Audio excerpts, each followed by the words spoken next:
এখন তো মাহফিল করা যাচ্ছে, আর গত 17 বছর তো মাহফিল করতে গেলে একেবারে এলাকার চোরা নেতা থেকে পাতি নেতা থেকে শুরু করে ডিসি পর্যন্ত যেতে যেতে পায়ের তলা ক্ষয়া হয়ে গেছে। মাহফিলের অনুমতি হয় নাই, যদিও অনুমতি দিয়েছে। এই যে বাড়িটা মারতেছে ইকো না এ দিয়ে ছোট অফ করে দাও, ইকো লাগবে না, আমার ইকো অফ করে রিভার্ব দিলেই খালি হবে, ডবল বাড়িটার দরকার নেই। কথা বোঝা যাচ্ছে না এখন ইনশাআল্লাহ? জি জি, যদিও কোনোভাবে অনুমতি দিয়েছে, তারপরে আবার নেতারা বলে দিয়েছে খবরদার কথা যা কবা কবা কও, কিন্তু খবরদার দলের বিরুদ্ধে কইয়ে না। কথা বলছেন না কেন? যদি বক্তা হক কথা বলেছে, বক্তার মাইক কেড়ে নিয়েছে, বক্তার মা বাপ তুলে গালি দিয়েছে, বক্তাকে মামলা দিয়ে জেলের মধ্যে ভরে দিয়েছে। আমি স্পষ্ট করে বলি, যারা কোরআনের মাহফিলে বাধা দেয়, কোরআনের মাহফিলে 144 ধারা জারি করে, যারা বক্তা হক কথা বলার কারণে বক্তার মাইক কেড়ে নেয়, বক্তার মা বাপ তুলে গালি দেয়, বক্তাকে মামলা দিয়ে জেলের মধ্যে ভরে দেয়, উতুল্লিম বাগদা যালিকা জালিম, ওরা কখনো বৈধ ঘরের সন্তান হতে পারে না। কথা কোন ঠিক না বে ঠিক? বৈধ যারা কোরআনের পক্ষে থাকে তারা, অবৈধ যারা কোরআনের মাহফিল বন্ধ করে তারা। আল্লাহ আমাদেরকে কোরআনের পক্ষে থাকবার তৌফিক দান করুন। সম্মানিত ভাইয়েরা, আজকে যেই বিষয়ে আলোচনা করার নিয়ত করেছি, এই বিষয়টা আমি 2 বার বলবো। এই বাচ্চারা কথা বলা যাবেন, ওদের থামাবেন, ওদের কথা আমার কানে আসে। সবাই ঠান্ডা হয়ে শোনো বাবা, বসে যাও, বসো বসো। আমি বলবো আলোচনার বিষয় 2 বার, পরে আপনারা রিপিট করবেন। আজকের আলোচনার বিষয় হচ্ছে ভালো মৃত্যু লাভের উপায়। আমি আরো একবার রিপিট করছি, আজকে আলোচনার বিষয় হচ্ছে ভালো মৃত্যু লাভের উপায়। প্রিয় চৌগাছা ঝিনাইদহবাসী, আপনাদের বলতে হবে আলোচনার বিষয় কি। পিছনের ভাইরা কি জেতা আছেন না মরি গেছেন? যেটা আছেন তো সবাই মিলে বলেন আলোচনার বিষয় কি। মৃত্যু ভালো হোক খারাপ হোক, জীবনেও মরবেন না কে কে একটু হাত তুলে দেখান। সবার মরা লাগবে? যে 5 তলায় থাকে সেও মরবে, যে গাছতলায় থাকে সেও মরবে, যে ক্ষমতায় থাকে সেও মরবে, যে বিরোধী দলে থাকে সেও মরবে, যে দালালি করে সেও মরবে, যে ইসলামের জন্য সংগ্রাম করবে সেও মরবে, মরা লাগবেই। আমার আল্লাহ বলেন ইযা জাআ আজালুহুম লা ইয়াস্তাখিরুনা সাগাতাও ওয়া লা ইস্তাকদিমুন। মৃত্যু যদি কারোর চলে আসে, 1 মিনিট এদিকেও যাবে না, 1 মিনিট ওদিকেও যাবে না। হতে পারে তার শত শত বডিগার্ড আছে, তারপরেও তার মৃত্যু কেউ ঠেকাতে পারবে? এলাকার পাতি নেতা যারে তারে মারে, এমন কিছু লোক আছে না যারে তারে মারে। দেখবেন এর নামে মিথ্যা মামলার কথা বলে বলে তোমার তালিকা থানায় দিকে আসলাম। এরকম কিছু লোক আছে না? ইমাম সাহেবের পাশে বসে চা খাচ্ছে আর বলছে তোমার তালিকা থানায় দেখে আসলাম। ইমাম সাহেব তো বড় ভীতু মানুষ, বলতেছে আমার নামটা কেটে দেওয়া যায় না? কয় কেটে দেওয়া যায়, 1 লাখ টাকা লাগবে। কথা কয় না, কয় লাখ টাকা লাগবে? বলছে আমি গরিব মানুষ, যা বেতন পাই 1 লাখ টাকা কোনে পাবো? বলছে পাওয়া, তাইলে হুজুর মানুষ ইমাম বলে 50,000 টাকা বলে কয়ে ওসির সাথে সম্পর্ক ভালো, আমি রেডি করে দিব বলে সেই 50,000 টাকা মেরে দিয়েছে। এমন কিছু বেয়াদব চোরা এই সমাজে আছে না নাই? তার বড় ভয় কখন না জানি কে তারে মেরে দেয়। এই জন্য 40 জন বডিগার্ড রেখেছে পাতি নেতা বল্টু মিয়া। কিন্তু একদিন লোকটা মারা গেছে, তাকে লোকজন এসে প্রশ্ন করলো কি ব্যাপার, তোমরা 40 জন বডিগার্ড থাকতে মরলো কেমনে? বডিগার্ডেরা বলছে দেখেন আমরা বডির গার্ড ছিলাম, বডি তো ঠিকই আছে, একটা পশমও আমরা পড়তে দেই নাই, কিন্তু মাঝখান দিয়ে কখন যে রুহু নিয়ে চলে গিয়েছে আল্লাহর কিরে আমরা টেরও পাই নাই। কি বুঝলেন? বডির গার্ড হয়, রুহের কোনো গার্ড। কথা বলেন না, বডির গার্ড হয়, রুহের কোনো গার্ড। পৃথিবীর কোন শক্তি আপনাকে বাঁচিয়ে রাখতে পারবে না। সুম্মা ইলাইনা তুরজাউন, আজ হোক কাল হোক তোমাকে আল্লাহর কাছে ফিরে যাওয়া লাগবে। কথাগুলো মন দিয়ে শুনেন। আকাশ দিয়ে প্লেন যায়, যায় না? প্লেনে যদি কোনো যাত্রী মনে করে যে আমি একটু জানালাটা খুলে আকাশের ঠান্ডা বাতাস খাবো, খুলতে দেবে? যদি খুলতে যায় ওকে টুস করে পদ্মা সেতুতে ফেলে দেবে। কি বলেন আপনারা? কথা কয় না। যেভাবে আমাদের সাবেক প্রধানমন্ত্রী বলেছিল ডক্টর ইউনিসকে নাকি টুস করে, মনে নেই বোধহয় আপনাদের, টুস করে পদ্মা সেতুতে ফেলে দেবে। খালি ফেলবে না, ওনাকে আর বেগম খালেদা জিয়াকে ফেলবে তো ফেলবে, চুবাবে তুলবে, চুবাবে তুলবে। আল্লাহ কই গেছো? কয় শ্বশুর বাড়ি। কথা মনে হয় বুঝে নাই। তো টুস করে ফেলে দিবে। কেন? যদি বিমানের মধ্যে বাতাস ঢুকে, ভাই চৌগাছা জিকরগাছার লোকাল বাস না যে মাঝে মধ্যে জানালা খুলে বাতাস খোলা যায়, বাতাস খাওয়া যায়। যদি জানালা দিয়ে বাতাস ঢুকে যায় বিমানে, তাহলে প্লেন ব্যালেন্স হারিয়ে ক্রাশ হয়ে যাবে, পাইলটও মরে যাবে, যাত্রীরাও। ওই প্লেনের মধ্যে আব্দুল আজিজ সাহেব কোটিপতি মানুষ উঠে বসলেন। প্রিয় ভাইয়ের আমার, এয়ার হোস্টেস থেকে এক গ্লাস লেমন জুস খাইলেন। কিছুক্ষণ পরে লোকটা বিজনেস ক্লাসে বসে আছে, কোনো নড়াচড়া নাই। লোকেরা বলল কি ব্যাপার, লোকটা মারা গেল নাকি? হৃদয়ের কোনো স্পন্দন নাই। নাকের কাছে আঙ্গুল নিয়ে যাওয়া হয়েছে, বলছে হ্যাঁ লোকটা মারা গিয়েছে। আপনাদের কাছে আমার প্রশ্ন, যে প্লেনের মধ্যে সামান্য বাতাস ঢুকতে পারে না, ওই প্লেনের মধ্যে পৃথিবীর চাইতে বড় দেহ মালাকাল মাউত ঢুকলো কেমনে? তার মানে বোঝা যায় বান্দা পৃথিবীর যত সুরক্ষিত দুর্গে থাকুক, লোহার সিন্ধুকের মধ্যে থাকুক, মৃত্যু যদি তার চলে আসে, মালাকাল মাউত তার কাছে পৌঁছাবেই পৌঁছাবে। পৃথিবীর কোনো শক্তি তাকে থামায়া দিতে পারে না। খুব মন দিয়া বুঝেন। তাহলে আমরা নিশ্চিত হলাম আমাদের মরাই লাগবে। এবার চৌগাছাবাসী বলেন, মরা যেহেতু লাগবে, তাহলে ভালো মরণ চাই না খারাপ মরণ চাই? আওয়াজ মানি না, হাত তুলে বলেন কি মরণ চাই? আরো জোরে বলেন কি মরণ চাই? কেন ভালো মরণ চাইবেন? ভালো মরণ যার, তার জন্য বান্দার দোয়া আছে। যদি কেউ ভালো মরণ পেয়ে মারা যায়, তার জন্য মানুষ দোয়া করে কাঁদতে থাকে। আল্লামা সাইদির মতো যদি কেউ ভালো মৃত্যু পেয়ে মারা যায়, তার জানাজায় যাওয়ার জন্য মানুষ জেল খাটতে রাজি, কিন্তু জানাজা ছাড়তে রাজি না। কারণ এটা ভালো মৃত্যু। কি মৃত্যু বলেন? ভাই শিশির পড়তেছে বোধহয় আপনাদের গায়ে, তাই না? আহা প্রচন্ড ঠান্ডা। এর মধ্যে অল্প একটু সময় দেন ভাই আমারে, আমিও চলে এসেছি, আপনারাও এসেছেন। আমি মেহমান মানুষ, মেহমানকে রেখে মেজবান তো চলে যেতে পারে না, ঠিক কিনা বলেন? কিছুটা সময় দেন। ভালো মৃত্যু যার, এই দুনিয়াতে দোয়া আছে তার।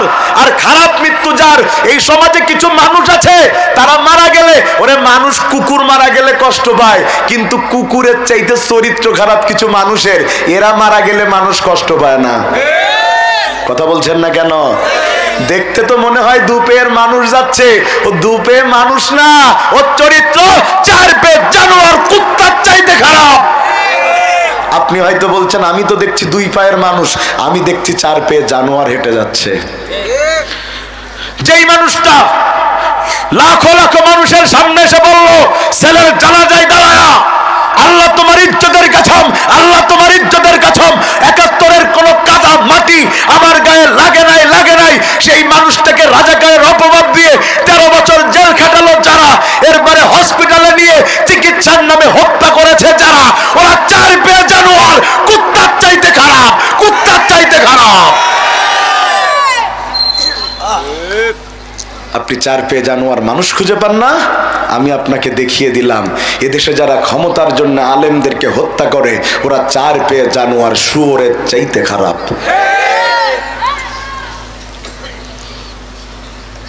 যেহেতু মরা লাগবেই, তাহলে কি মরণ চাই? এই পৃথিবীর যত মানুষ এসেছে, যত মানুষ আছে, যত মানুষ আসবে, ও চৌগাছাবাসী, সবচাইতে সেরা মানুষকে মুহাম্মাদুর রাসূলুল্লাহ। তার চাইতে সেরা মানুষ এই পৃথিবীতে আর কেউ আসবে? তার সম্পর্কে হযরত আয়েশা বলেন, আনতা রাজুলুন গুফিরা লাহু মিন জামবিহি তাকাদ্দামা তাআখার। ও নবী, আপনি তো সেই ব্যক্তি যার আগেও কোনো গুনাহ নাই, পরেও গুনাহ করার সুযোগ নাই। সুবহানাল্লাহ, বাড়িতে রেখে এসেছেন। রাসূল শুধু জান্নাতে যাবে তাই না, আল্লাহর অর্ডারে সুপারিশ করে আপনাকে আমাকে জান্নাতে নিয়ে যাবে। যেই মানুষটা জান্নাত নিশ্চিত, তিনি পর্যন্ত প্রতিদিন সকাল সন্ধ্যা দোয়া করতেন। কি দোয়া? আল্লাহুম্মা ইন্নী আসআলুকা হুসনাল খাতেমা, আল্লাহুম্মা ইন্নী আসআলুকা হুসনাল খাতেমা। ও আল্লাহ তুমি আমারে ভালো মরণ দাও, ও আল্লাহ তুমি আমারে ভালো মরণ দাও। ও চৌগাছাবাসী, রাসূল নিষ্পাপ, তিনি যদি ভালো মরণ চান তাহলে আপনার আমার ভালো মরণের দরকার আছে না নাই? এবার আসেন ভালো মৃত্যু লাভের উপায় 5টা। জোরে বলেন কয়টা? এ আওয়াজ মানি না ভাই। হাত উপরে তুলেন, 5 আঙ্গুল দেখান, দেখিয়ে বলেন ভালো মৃত্যু লাভের উপায় কয়টা? আরো জোরে। জোর হলো না, জোরসে বলেন। মাশাআল্লাহ, এবার হইছে। যদি 5টা মার্কায় কেউ ভোটে দাঁড়াতো খুশি হইতো। কি বলেন? হ্যাঁ, 5টা মার্কায় কেউ ভোটে দাঁড়ালে খুশি হতো না যে 5টা? প্রিয় ভাইয়ের আমার, তাইলে ভালো মৃত্যু লাভের মৌলিক উপায় কয়টা? 5টা। এবার একটা আঙ্গুল আকাশের দিকে দিয়ে বলেন 1 নাম্বার। সবাই বলেন 1 নাম্বার ভালো মৃত্যু লাভের উপায়। 1 নাম্বার, রাসূলের সাহাবী মুআয ইবনে জাবাল তিনি বলেন, ওয়াগান মুআয ইবনে জাবালিন রাদিয়াল্লাহু তাআলা আনহু قال قال رسول الله صلى الله عليه وسلم من كان آخر كلامه لا إله إلا الله دخل الجنة। আল্লাহর রাসূলের জলিল কদর সাহাবী নামদার মুআয ইবনে জাবাল তিনি বলছেন, আল্লাহর রাসূল বলেছেন, যদি কোনো আল্লাহর বান্দা মরার সময় একটা বার বলতে পারে লা ইলাহা ইল্লাল্লাহ, আল্লাহ তার মৃত্যুকে ভালো মৃত্যু হিসাবে কাউন্ট করে তাকে আল্লাহ তাআলা জান্নাতে ঢুকায়া দেবে। এবার সুবহানাল্লাহ জোরে হইল কেন? এবার সুবহানাল্লাহ জোরে হইছে, আমার বলা লাগে নাই যে জোরে বলেন। জোরে হইছে কেন? কারণ এত অল্প আমলে জান্নাতে যাওয়া গেলে কে না জোরে সুবহানাল্লাহ কয়? আমার এলাকার আঞ্চলিক ভাষায় বলে কুইতে কুইতে। আপনারা কি বলেন? ওই যে পোলাপান খাইতে পারে না তাও জোর করে খায়, তখন কয় যে কুইতে কুইতে কত খাবি। আপনারা কি বলেন? ওই কুইতে কুইতে কুইতে কুইতে। অনেকে চিন্তা করতেছেন মরার সময় কষ্ট করে বলবো কুইতে কুইতে লা ইলাহা ইল্লাল্লাহ, সোজা আল্লাহর জান্নাতে চলে যাব, এত সোজা। সাতক্ষীরার ভাষায় বলে এতরা গুড় আইছের না। কথা বলছেন না কেন? শুনে নেন আমার পুরো ওয়াজ, আপনারা শুনেন আর না শুনেন, এখন 30 সেকেন্ডে যেটা বলবো সেটা শুনেন। যার জীবন ইসলাম দেয়া চলে না, ওর মরার সময় ইমানের কালেমা জোটে না। যদিও কোন রকম কষ্ট করে জুটে, আমার আল্লাহ বলেন তার কালেমা আল্লাহর কাছে কবুল হয়।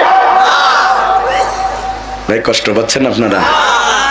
প্রিয় ভাইয়েরা আমার, যার জীবন ইসলাম দিয়ে চলে না তার জবানে মৃত্যুর সময় কালেমা জোটে, যদিও জোটে তারপরেও কবুল হয়। ফেরাউনের নাম শুনেছেন? ফেরাউন, ফেরাউন চিনেন আপনারা? নামে তো চেনেন। হ্যাঁ, সাতক্ষীরায় ওয়াজ করতেছে আবু জেহেলের চরিত্র নিয়ে, এক চাচা খালি উসফুস করতেছে। বললাম কি হয়েছে? ভাই সব আমার বলতে চান। বললাম চাচা আপনার বলতিস মানে আপনার নাম কি আবু জেহেল নাকি? বলতেছেন আমার নাম আবু জেহেল না তো।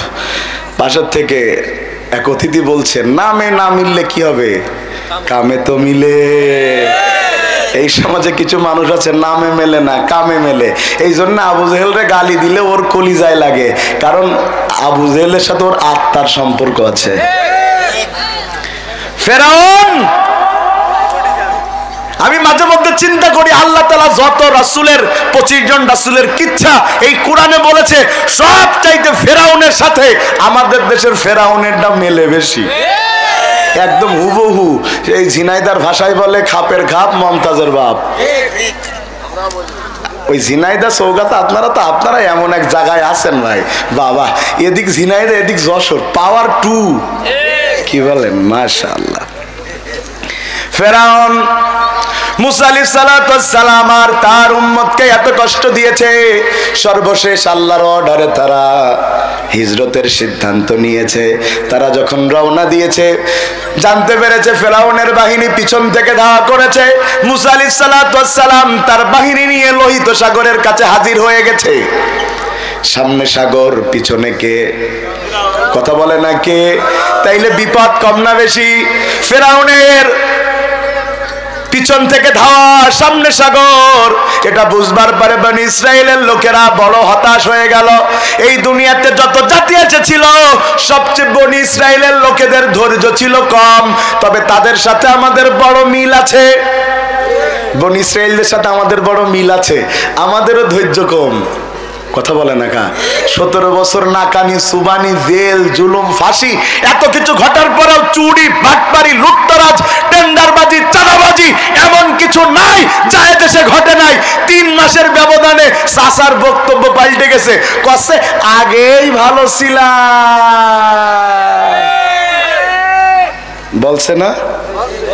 যে কটা বলবে আগেই ভালো ছিলাম, মুখে কিছু বলার দরকার নেই। ধরবেন, আয়না ঘরের মধ্যে 10 বছর রেখে দেবেন, বের করে বলবেন চাচা কেমন ছিলা। কথা বলছেন না কেন? বলছে মুসা, আমরা ফেরাউনের গোলামি করতাম, তাও তো জীবন দেয়া লাগে নাই।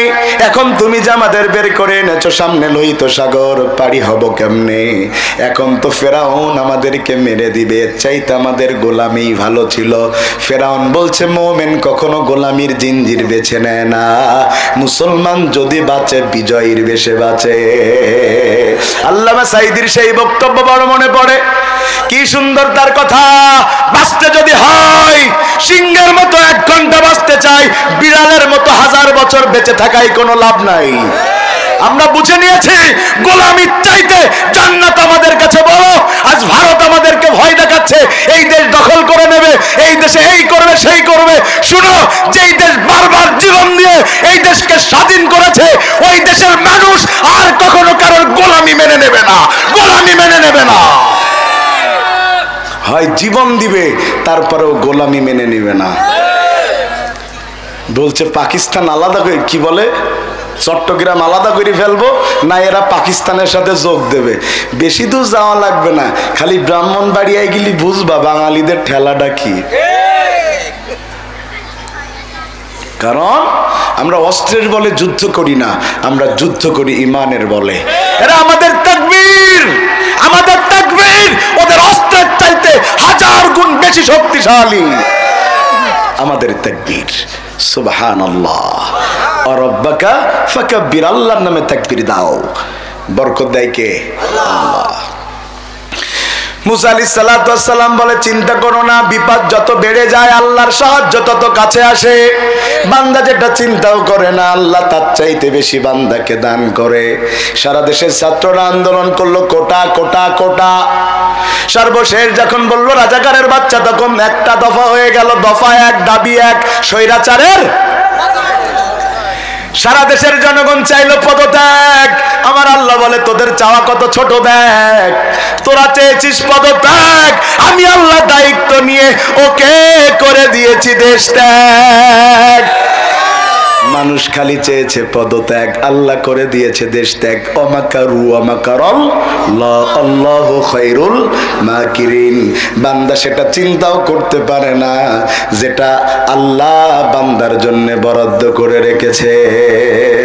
যেই দেশে জীবন দিয়ে ইসলাম, যেই দেশে জীবন দিয়ে স্বাধীনতা এসেছে, বিশ্বাস করি আজ হোক কাল হোক সেই দেশের সংসদ কোরআন নামক সংবিধান দিয়ে চলবে ইনশাআল্লাহ। মুসা আলাইহিস সালাতু ওয়াস সালাম আল্লাহর অর্ডারে লাঠি দিয়ে আঘাত করলেন। 12টা রাস্তা হয়ে গেছে, তবে ব্রিজের মতো নয়, বরং নদীর নিচে শুকায় গেছে। আর পানিগুলো পাহাড়ের মতো চারপাশে দাঁড়িয়ে গিয়েছে। সুবহানাল্লাহ কইলেন না? মুসা আলাইহিস সালাতু ওয়াস সালাম তার লোকজন নিয়ে বেরিয়ে গিয়েছেন। তারপরে এসে হাজির হয়েছে ফেরাউন। আয়েশা দেখে 12টা রাস্তা রেডি। তখন ফেরাউনের লোকেরা কয় খোদা আপনি বোধহয় আগের থেকে বানাই রেখেছেন। ফেরাউন কয় হ, রাস্তা বানাইছে কে? ক্রেডিট নেই কে? আরে আল্লাহ, দুনিয়ার সব ফেরাউনের লক্ষণ একটা, জনগণ যা করে ক্রেডিট নেয় নিজের, কয় সব আমি করেছি। মোবাইল চেনেন? মোবাইল কথা কয় না, মোবাইল চিনেন তো আপনারা? কয় মোবাইল কে দিয়েছে? কথা কয় না কা? কয় মোবাইল নাকি নেত্রী দিয়েছে। পোলাপান আইফোন কিনতে যে কিডনি বিক্রি করে ফেলে। কথা কয় না কা? যা করে সব আমি করেছি, এটা ফেরাউনের লক্ষণ। এই দেশে 560টা মসজিদ হয়েছে, একটা টাকাও বাংলাদেশ সরকার দেয়নি, পুরা টাকা দিয়েছে সৌদি আরব। আর সারা দেশে জনসভা করেছে আর বলেছে আমাদের নেত্রী মসজিদ বানাই দিয়েছে। ওরে ওইটা ছিল পুরুষ ফেরাউন, আর আমাদেরটা ছিল মহিলা ফেরাউন। ফেরাউনের লোকজন ঢুকে পড়েছে রাস্তার মধ্যে, কিছুক্ষণ পরে পানি লড়ে। ফেরাউনের লোকেরা কয় খোদা পানি লড়ে কা? থামায় দাও। থামাইতে পারে না, ফেরাউন বুঝে ফেলেছে ডুবে মরা লাগবে। এবার যখন পানিতে থই থই ফেরাউনের মৃত্যু নিশ্চিত, তখন ফেরাউন নিজেকে এবার মুসলিম দাবি করে কি কথা বলল? হাত্তা ইযা আদরাকাহুল গরাকু ক্বালা আমানতু আন্নাহু লা ইলাহা ইল্লাল্লাযী আমানাত বিহি বানু ইসরাঈল ওয়া আনা মিনাল মুসলিমিন। ফেরাউনের মৃত্যু যখন নিশ্চিত, ফেরাউন বুঝতে পারলো মরব, তখন ফেরাউন বলছে আমি সেই আল্লাহর পরে ঈমান আনলাম যে আল্লাহর উপরে মুসার উম্মতেরা ঈমান এনেছে, আর আমি একটা পাকা মুসলমান। হায় হায়, 1600 বছর ধরে হুজুর পিটিয়ে এসে মুসলমান। কথা কয় না কা? 1600 বছর ধরে ফেরাউন হুজুর পিটাইছে এক মুসা আলাইহিস সালাতু ওয়াস সালামের আগমন ঠেকানোর জন্য। হাজার হাজার শিশু বাচ্চাকে হত্যা করেছে, পুত্রদেরকে। তারপরেও সে নিজের মুসলমান দাবি করে। আমাদেরও তো করে, বলে আমাদের সকাল শুরু করি কোরআন তেলাওয়াত দিয়ে, আর রাত শেষ করে হুজুরদের ফাঁসি দিয়ে। বন্ধুগণ আমার, সে যখন নিজের মুসলিম দাবি করলো, আমার আল্লাহ বলেন আল্লাহ এখন কেন? এখন কেন? একদিন কোথায় ছিলে? এখন কেন? ওয়াকাদ আসাইতা ক্বাবলু ওয়া কুনতা মিনাল মুফসিদিন। তুমি নিজের মুসলিম দাবি করছো, কিন্তু আমি আল্লাহ বলছি তোমার চাইতে ফাসাদ সৃষ্টিকারী এই জমিনে আর কেউ নাই যে কিনা ক্ষমতায় টিকে থাকার জন্য আমার নবীকে পর্যন্ত হত্যার ষড়যন্ত্র করেছে। আল্লাহ ফেরাউনের কালেমা কি কবুল করল? তাইলে বোঝা যায় জীবন যার ইসলাম দিয়ে চলে না, ওর মরার সময় কালেমা জোটে না। যদি জোটে তারপরেও আল্লাহ কবুল করে না। আপনাদের অঞ্চলে জানাজার নামাজ হয়? জানাজা হওয়ার তো কথা, আমরা তো মুসলমান। কয় তাকবীরে হয়? 4 তাকবীরে হয়। দোয়া দরুদ কিছু বলেন তো? অধিকাংশ লোক তো পারে না, বলে ইক্তেদাই তু বিহাজাল ইমাম, হুজুর যা করে তাই। আল্লাহু আকবার। আরে আপনি মারা গেলেও তো পিছনে যারা দাঁড়াবে তারা পড়বে না, এজন্য শেখা দরকার আছে তো নাকি? এই জন্য তো হিফজখানায় দিবেন, পড়াবেন, যাতে আপনি মারা গেলে আপনার জানাজা আপনার ছেলে পড়াতে পারে। এর চাইতে সৌভাগ্যের আর হতে পারে? ভাই আপনাদের কষ্ট হলে কইয়ে দিয়েন, বলো কষ্ট হচ্ছে না তো? বন্ধুগণ আমার, চতুর্থ তাকবীরের আগে আমরা একটা দোয়া পড়ি, দেখেন তো আমার এলাকার সাথে মিলে কিনা। আল্লাহুম্মা গফিরলি হাইয়িনা ওয়া মাইয়িতিনা ওয়া শাহিদিনা ওয়া গায়িবিনা ওয়া সগীরিনা ওয়া কাবীরিনা ওয়া যাকারিনা ওয়া উনসানা। আল্লাহুম্মা মান আহইয়াইতাহু মিন্না ফাআহইহি আলাল ইসলাম ওয়া মান তাওয়াফাইতাহু মিন্না ফাতাওয়াফাহু আলাল ঈমান। কি দোয়া করলাম? কোনদিন তো অর্থ বোঝার চেষ্টা করলাম না। মুসল্লি কি হুজুর বন্ধু তাই অর্থ জানে না। কথা কয় না কা? হুজুর 24 বছর ধরে ইমাম, দোয়া করে রব্বি হাবলি মিনাস সলিহিন, রব্বি হাবলি মিনাস সলিহিন।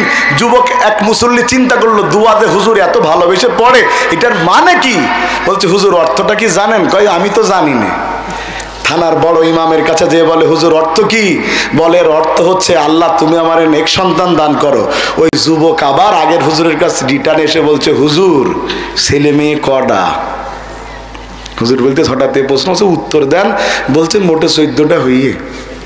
বলছে যে দোয়া শুরু করেছেন অর্থ না বুঝে, এ দোয়া যদি চলতে থাকে আজ 24 বছর বাঁচলি, আজ 14টা হবে। অর্থ তো বুঝি না আমরা কি বলছি। আল্লাহুম্মা মান আহইয়াইতাহু মিন্না ফাআহইহি আলাল ইসলাম। এ ভাই চলে যাচ্ছেন ভাই? ও ভাই আসবেন তো?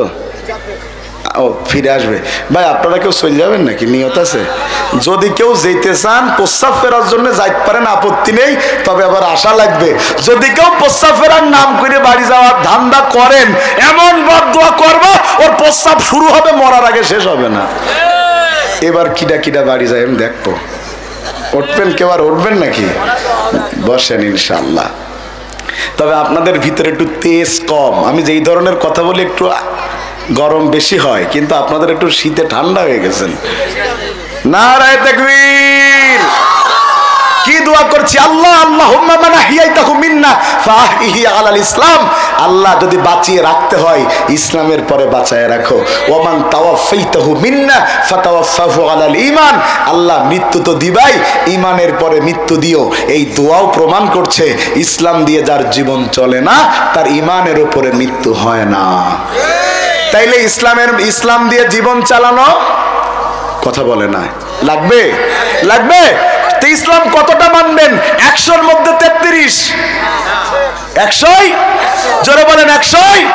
একটা আমল করতে পারলেন না ভিন্ন কথা, কিন্তু ইসলামের কোনো আইন নিয়ে প্রশ্ন তোলা যাবে না। যারা বলে জিহাদ মানে জঙ্গিবাদ, জেনে রাখবেন নামাজ পড়লেও কাফের, কারণ ইসলাম অস্বীকার করেছে।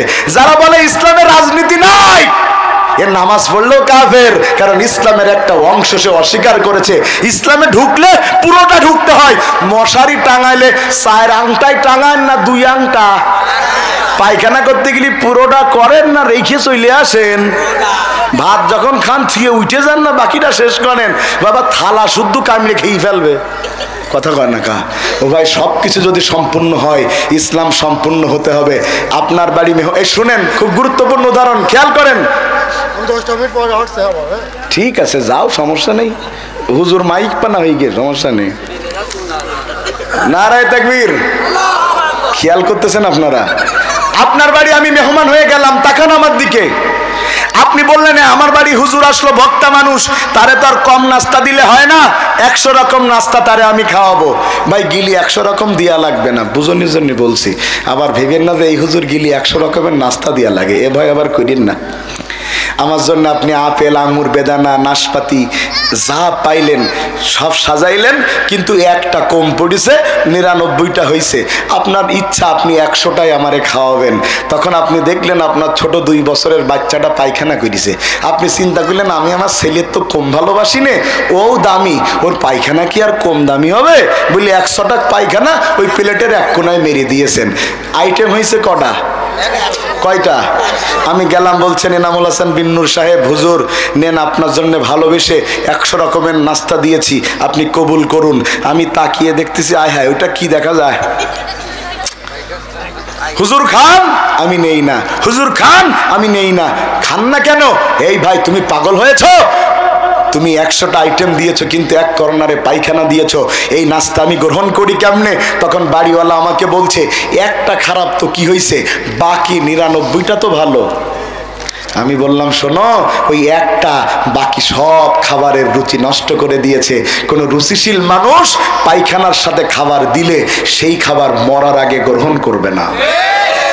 আপনি আল্লাহর কাছে আমলের প্লেট নিয়ে যাচ্ছেন, নামাজ, রোজা, হজ, যাকাত, তাসবিহ, তাহলিল, সাদাকা, এমন কোন আমল নাই, সব করেছেন, কিন্তু একটা আমল আপনি আল্লাহটা বাদ দিয়ে মানুষেরটা গ্রহণ করেছেন, মানুষের রাজনীতি গ্রহণ করেছেন, মানুষের দল গ্রহণ করেছেন, দুনিয়াবি নেতাকে গ্রহণ করেছেন।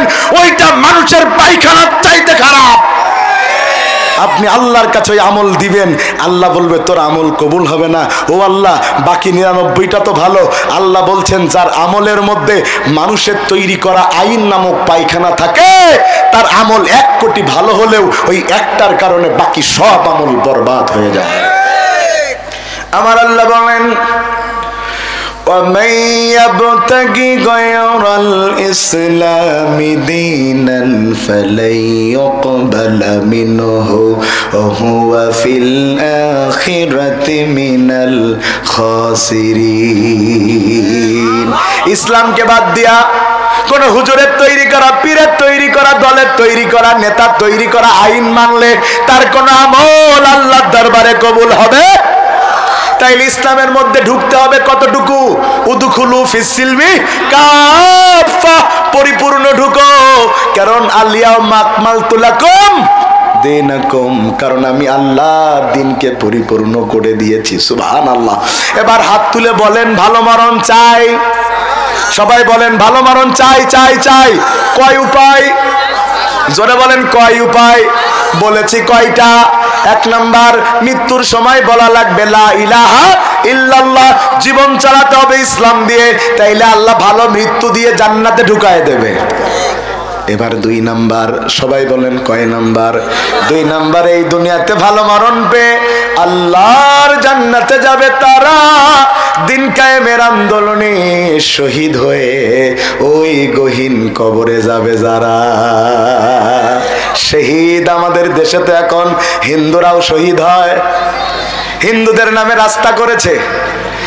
শহীদ ধীরেন্দ্রনাথ দত্ত সড়ক, কাহারে কাম হইল কেমনে তারা তো জানে না। তবে শুনে নেন ও চৌগাছাবাসী, আল্লাহ যারে তারে শহীদ করে না, শহীদ হবার জন্য ভাগ্য লাগে। আপনি মনে করছেন মিছিলের আগে গেলে এই গুলিটা আপনার বুকে লাগবে? সোজা না, সোজা না। মিছিলের পিছনেও গুলি লাগতে পারে। আল্লাহ রাসূলের জলিল কদর সাহাবী, নাম তার খালিদ সাইফুল্লাহ, এমন কোন যুদ্ধ নাই যেই যুদ্ধে তিনি সেনাপতিত্ব করে বিজয় লাভ করেন নাই। সারা শরীরে তার জিহাদের ক্ষত, কিন্তু মানুষটা মারা যাচ্ছে বিছানায়, কাঁদতেছে আর বলছে আল্লাহ এমন কোন জিহাদ নাই যেখানে তুমি আমারে জয় করো নাই, আজকে আমার মরণ হচ্ছে বিছানায়। তার মানে বোঝা যায় জিহাদের ময়দানে নেতৃত্ব দিলেই শহীদ হওয়া যায় না, শহীদ হবার জন্য আল্লাহর পক্ষ থেকে কবুলিয়াত লাগে। আমার আল্লাহ বলেন হুয়াজতাবাকুম ওয়ামা জাআলা আলাইকুম ফিদ্দীন মিন হারাজ, দিনের কাজ করতে গেলে কবুলিয়াত লাগে কার? অনেকে রাস্তা দিয়ে হেঁটে যাচ্ছিল, মাহফিলে বসে গেছে, অনেকে মাহফিলে বসেছিল বাড়ি চলে গেছে। ঠিক কিনা বলেন? কবুলিয়াত একটা আলাদা ব্যাপার। অনেককে মেরে মেরে মসজিদে আনা যায় না, আবার অনেককে ফাঁসি দিয়েও আল্লাহর রাস্তা থেকে সরানো যায় না। কবুলিয়াত কার?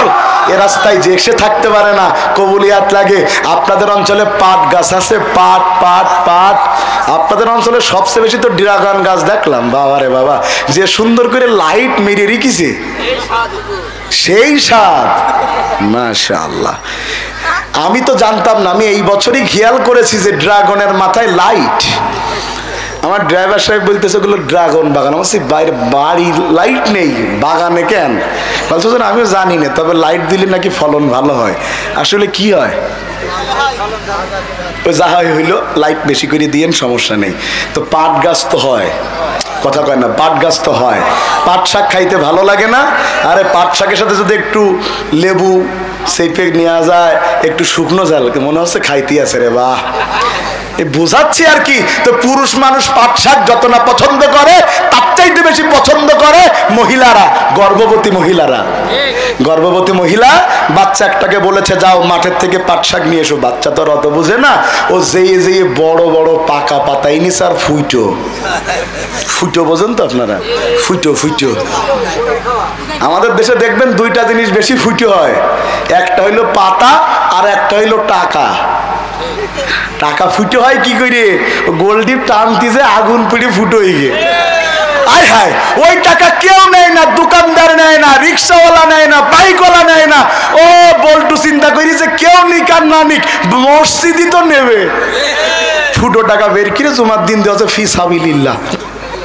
এক বছর পরে এতটা ফুটফুটো টাকা জমা হয়েছে। কথা বলছেন না কেন? আল্লাহ রাস্তায় খারাপটা দিয়েন না ভাই।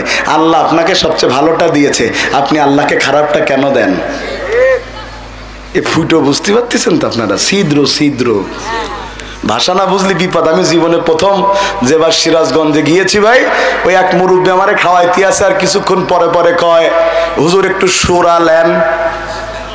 8-10 বার বললিস। আমি বলছি চাচা তো দেন দিচ্ছেন না কেন? কই দিছি তো 4 বার। আমি কই দেখিনি তো। কই আবার দেন, দেখছি ঝোল দিচ্ছে। আমি বললাম সুরা মানে ঝোল? কয় হ ঝোল ঝোল। মহিলা বলতে চাই ছেলে তুমি কি পাগল? এই ছিদ্রওয়ালা পাতা, এই পোকা পোকা লাগা পাতা, এই পাকা পাতা দিয়ে কি শাক খাওয়া যায়? তাইলে দুনিয়ার শাক খাইতে গেলে যদি ছিদ্র পোকা লাগা পাতা গ্রহণযোগ্য না হয়, আল্লাহ শহীদ করবে কোন ছিদ্রওয়ালা ইমানদার না, পোকা লাগা ইমানদার না, কোন মুনাফিককে আল্লাহ শহীদ করে না। আল্লাহ শহীদ করে তাদের ইমানের পরীক্ষায় উত্তীর্ণ হবার তৌফিক আছে যাদের। আল্লাহ যারে তারে শহীদ করে না, তারা ভাগ্যবান যারা শহীদ হয়ে চলে গেছে। এখন আপনার আমার করণীয় তাদের রেখে যাওয়া দিন বাস্তবায়নের প্রচেষ্টা করা। 2 নম্বরে শুনেন এবার, শহীদ যারা হয় আমার আল্লাহ রাসূল বলছেন শহীদ হবার সময় পিঁপড়া কাটার কষ্ট আল্লাহ তাদেরকে দেয় না। সুবহানাল্লাহ কোন না কেন?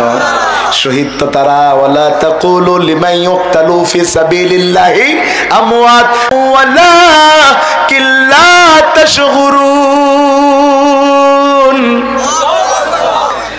আল্লাহ বলছেন যারা শহীদ হয় তাদেরকে তোমরা মৃত বলো না। শহীদ করা হয়েছে আল্লামা সাঈদীকে, শহীদ করা হয়েছে মাওলানা নিজামীকে, শহীদ করেছে অন্যায় ভাবে। এই পৃথিবী আছে যতদিন তাদের নাম থাকবে ততদিন। কথা বলেন না কেন? আমাকে শহীদ করে সেই মিছিলে শামিল করে নিও, যেই মিছিলের নেতা কাদের মোল্লা আল্লামা সাঈদী। আল্লাহর ছিল যারা অতি প্রিয় শামিল করে নিও। সাইদ কুতুব হাসানুল বান্না সেই মিছিলে হলো গণ্য। কামারুজ্জামান মাওলানা নিজামী সেই মিছিলের সাথী অনন্য। মরণ তো একদিন আসবেই জানি, মিনতি তোমার কাছে চির সুখের সেই মরণ আমায় দিও, শামিল করে নিও। যেদিন ভাই আপনাদের আলোচনা বুঝতে কোনো কষ্ট হচ্ছে না তো? ঠিক আছে। যেদিন শহীদ করা হলো আব্দুল কাদের মোল্লাকে, এদেশে সর্বপ্রথম শহীদ করা হয় রাজাকারের অপবাদ দিয়ে আব্দুল কাদের মোল্লাকে। সারা দেশ স্থবির হয়েছিল। ওই দিন ভিডিও একটা ফেসবুকে আসলো যে তাকে যখন শহীদ করা হয়েছে, তারপরে তার দাফন করে যখন দাফন করার জন্য কাফন পরিয়ে নিয়ে যাওয়া হয়েছে, একটা ভিডিও দেখলাম তার নাক দিয়ে রক্ত বের হচ্ছে। দেখেছেন না? গলায় কেটে গিয়েছে দড়ির কারণে, ফাঁসির রশিতে সেলাই দেয়া লেগেছে, পায়ের রগ কেটে দিয়েছে, সারা শরীর রক্ত দ্বারা ভরা। সবাই কাঁদতেছে, যিনি ভিডিও করে তিনিও কাঁদে, আমরাও কাঁদি।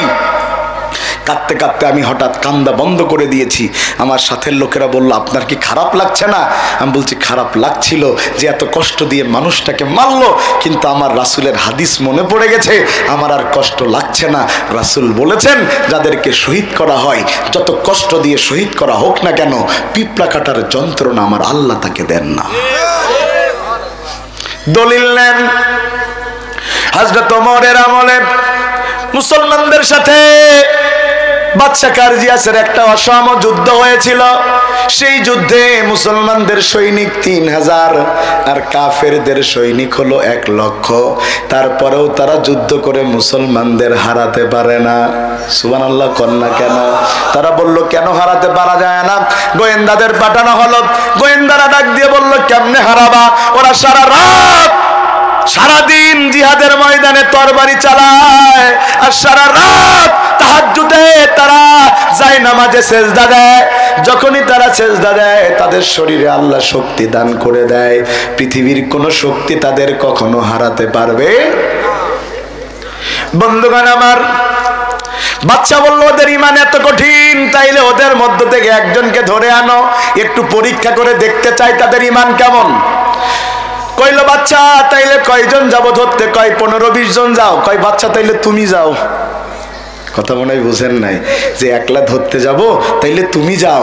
বাচ্চা বলছে মানে কি? বলছে আমরা অল্প কয়জন ধরতে যাব, যদি একজন নারায় তাকবীর বইলে বসে দেখতে পেয়ে বাকি সব বেরোলিতে একটাও বাড়ি ফিরতে পারবো না। কথা বলছেন না কেন?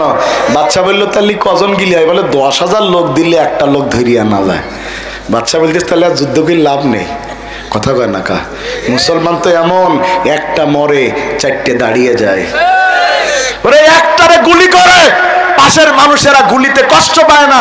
আমার আজকেই একজন শোনাচ্ছিল, আমি অবাক হলাম। আপনারা ভিডিও মনে হয় দেখেছেন, একটা ছেলে জুমার নামাজের সময় পুলিশ গুলি করছিল আন্দোলনের সময়, যে বলেছে আপনারা খালি নামাজের সময়টুকু গুলি করেন না, তাকে গুলি করে দিয়েছে। সেই ছেলেটা এখন অসুস্থ অবস্থায় হসপিটালে রয়েছে। চিন্তা করে দেখেন, ওই ছেলে যখন পাশ দিয়ে যাচ্ছে আর চোখে তাকাচ্ছে, পুলিশ বলে তাকাও কেন? তা বলতেছে তাকাবো না মানে, বলছো ওরা আমার ভাই হয়, আমার ভাইকে মারবা আর আমি দৌড় মারবো ময়দান ছেড়ে, তা হতে পারে না। বন্ধুগণ আমার, 10,000 সৈনিকেরা মিলে রওনা দিল একজন ইমানদার ধরার জন্য। তবে তারা সামনের রাস্তা দিয়ে যাওয়ার সাহস পেল না, পিছনের রাস্তা দিয়ে রওনা করলো। যখন যুগে যুগে জালেম মাজলুমদের সাথে জিহাদে না পারে, তখন তারা সামনের রাস্তা বাদ দিয়া পিছনের রাস্তা দিয়ে ষড়যন্ত্র শুরু করে দেয়। যখন জানবে জনগণ আর চায় না, তখন ভোট দেবে ঠিকই, কিন্তু দিনের কাজ রাতে করে ফেলাবে। কথা বলেন না কেন? যদি ভোটের ময়দানে লোক না পায়, তাইলে কুত্তা দাঁড় করায় দেবে। কথা কয় না কা? চাচা ভোট দিতে গেছে, যে চাচা বলতেছে আমি ভোট দেবো, বলতে চাচা তোমার ভোট হয়ে গে। চাচা বলছে আমি ভোট দিলাম না, আমার আঙুলি কোনো রং টং মাখার নেই। বলছে হয়ে গেছে বললাম তো, বাড়ি যাও। তবে বাড়ি গিয়ে চাষির বলে দিয়ে আনি, চাষির ভোটও হয়ে গে। বলছে চাষির ভোট? তোমার চাষি ভোট দিতে? বলছে হ্যাঁ, সকালবেলা এসে দিয়ে গেল। চাচা তখন কাঁদছে আর বলছে কত বড় বেঈমান, 58 বছর একসাথে সংসার করলাম, তারপরে মইল, ভোট দিতে আইলো কিন্তু আমার সাথে দেখা করলো না। কথা বলছেন না কেন?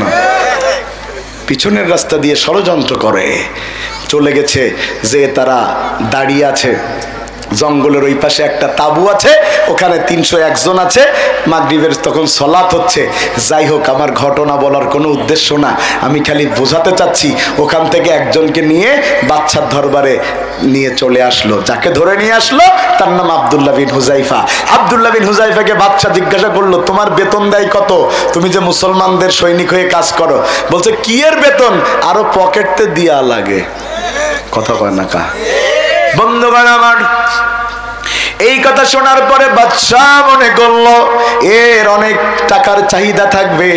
বলল তুমি যদি আমার দলে নাম লেখাও, তাইলে তোমারে মাসে 10,000 স্বর্ণ মুদ্রা বেতন দেব, আমার মেয়েটার সাথে তোমার বিয়ে দেব, আমার সেনাবাহিনীর একটা অংশের তোমার সেনাপতি করে দেব। আব্দুল্লাহ ডাক দিয়ে বলে ও বাদশা কারজিয়াস, গোটা দুনিয়াও যদি আমার নামে লিখে দাও, তারপরে 1 মিনিটের জন্য ইসলাম থেকে তুমি আমাকে সরাতে পারবা না। সুবহানাল্লাহ।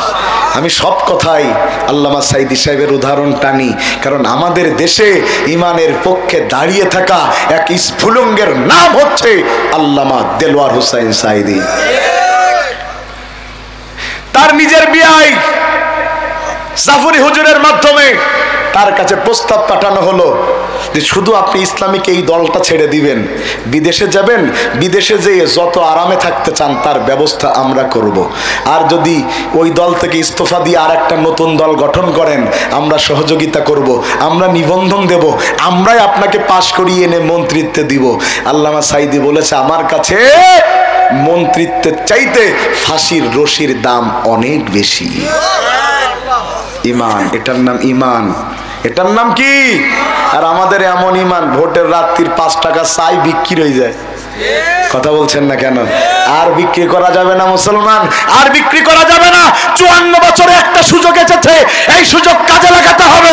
যদি এই দেশের 18 কোটি মুসলমান ইসলামের জন্য দাঁড়িয়ে যেতে পারে, আল্লাহর কসম আগামীর বাংলাদেশ কোরআনের বাংলাদেশ হয়ে যাবে ইনশাআল্লাহ। আর একটা বার দাঁড়াতে হবে, পারা যাবে ইনশাআল্লাহ। আল্লাহ তৌফিক দান করুন। বাদশা বলল, তোমার এত ঈমান, তোমার এত টাকা, এত কিছু দিতে চাইলাম, ঈমান ছাড়বা না? কয় না। বাদশা বলল, তোর যে কত ঈমান, প্রত্যেক যুবক পুরুষ একটা নারী দেখলে সে পাগল হয়ে যায়, তাকে আমি ঘরের মধ্যে ঢুকায় দাও, একটা নারীর ব্যবস্থা করব, ওই নারী যাতে আব্দুল্লাহর ঈমান নষ্ট করে দেয়। বন্ধুগণ আমার, আব্দুল্লাহ বিন হুযায়ফা ঘরের মধ্যে ঢুকিয়ে দিয়েছে আর একটা নারী। ওই নারী সারা রাত ওই ঘরের মধ্যে থেকেছে।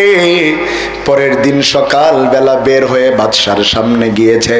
বাদশা ডাক দিয়ে বলে, ও রমণী, তুমি কি আব্দুল্লাহর ঈমান নষ্ট করতে বেরোছো নাকি? বলে, আব্দুল্লাহর ঈমান নষ্ট করব কেমনে? সে মানুষ নাকি পাথর আমি বুঝি নাই। সারাটা রাত ধরে এত চেষ্টা করেছি তার ঈমান নষ্ট করবার জন্য, কোনোভাবে সে আমার দিকে তাকায় না, ডাইরেক্ট সিজদায় চলে গেছে। শেষমেশ কোনো দিশা ঘিসা না পেয়ে আমি যখন উলঙ্গ হয়ে তাকে জড়িয়ে ধরলাম, তারপরেও পুরুষটার মধ্যে কোনো পরিবর্তন নাই। তখনও সে সিজদায় যে আল্লাহর কাছে কাঁদতেছে। ও বাচ্চা, শোনো শোনো শোনো, যেই ধর্ম এত সুন্দর, যেই ধর্ম রাতের আধারে একটা নারীকে একা পেয়ে কেবলমাত্র আল্লাহর ভয়ে ছুঁয়ে দেখে না, সেই ধর্মের চাইতে সেরা ধর্ম আর হতে পারে না। তার ঈমান নষ্ট করব কি? আমি নিজেই তার ধর্ম গ্রহণ করে আল্লাহর উপরে ঈমান আনার সিদ্ধান্ত গ্রহণ করেছি। বন্ধুগণ আমার, আর আমরা আজকে ওয়াজ করেও যুবকদেরকে অবৈধ প্রেম থেকে ফেরাতে পারি না। কি যুবক মানুষের কথা বলবো? রাস্তা দিয়ে একটা মেয়ে গেলে 60 বছরের বুড়া পর্যন্ত আঁক কই তাকায় থাকে। কথা কয় না কা? প্রশ্ন করলাম, তাকাও কেন? কয় হুজুর মাসলাই তো আছে, একবার তাকাইন যায়। কথা কয় না? এরাম করে চোখ ধরে রেখে নারী দেখতেছে। আহা, সারা রাত মেয়েদের সাথে ফেসবুকে চ্যাটিং করতেছে, ওর ফজরের নামাজ চলে যাচ্ছে, ওর কোনো খেয়াল নাই। এটা তো মুসলিম যুবকদের পরিচয় না, বরং মুসলিম যুবক তারা সারা রাত আল্লাহর জন্য সেজদা দেবে, সারা দিন দিন কায়েমের আন্দোলনে সংগ্রামে নেতৃত্ব দিবে। আজকে সেই যুবক দরকার, ঠিক কিনা বলেন? আজকে সেই যুবক দরকার। আল্লাহ তাআলা আমাদেরকে তৌফিক দান করুন। ঈমান যখন নষ্ট করতে পারলো না, বাদশা বলল, এর ঈমান এত শক্ত, শেষমেশ আর একটা কাজ করা যায়। কয় কি কাজ? কলে এই আব্দুল্লাহ সবচাইতে কাছের মানুষকে তারে ডাক। কেন বাদশা, কেন ডাকবো?